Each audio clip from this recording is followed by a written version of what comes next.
Hey, good morning, everybody. It is day 24 of 31 days of 3-minute Devos with me, Michael Wallpaper.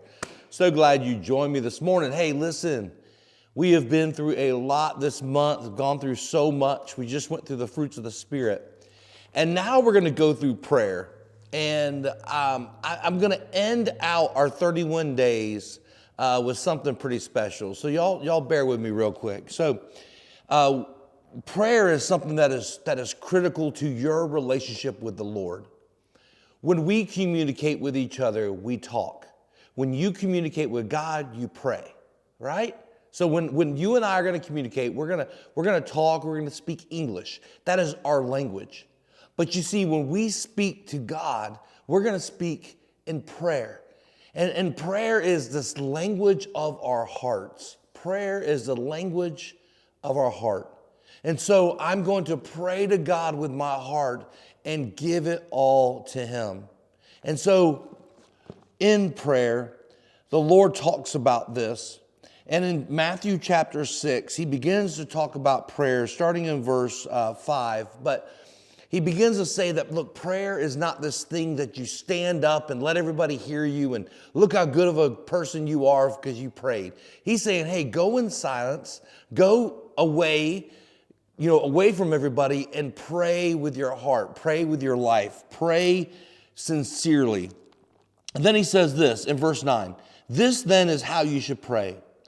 Our Father in heaven, hallowed be your name. Hallowed be your name. Holy be your name. Amazing be your name.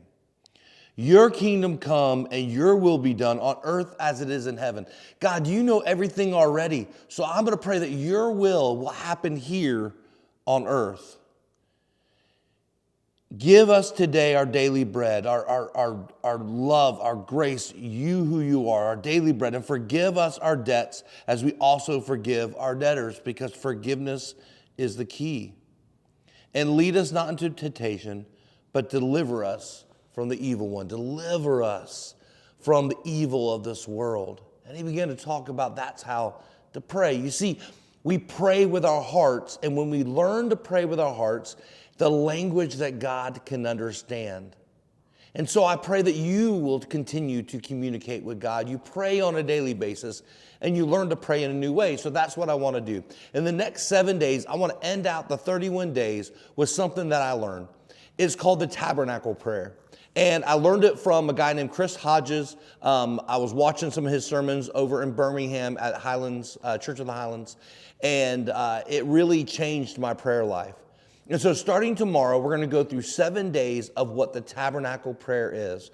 I hope you get excited and you really tune in to what this is, because I promise you, it is a new way to pray, but more importantly, it's a way that we can communicate with God with all of our hearts. Hey, love you so much. I will see you tomorrow.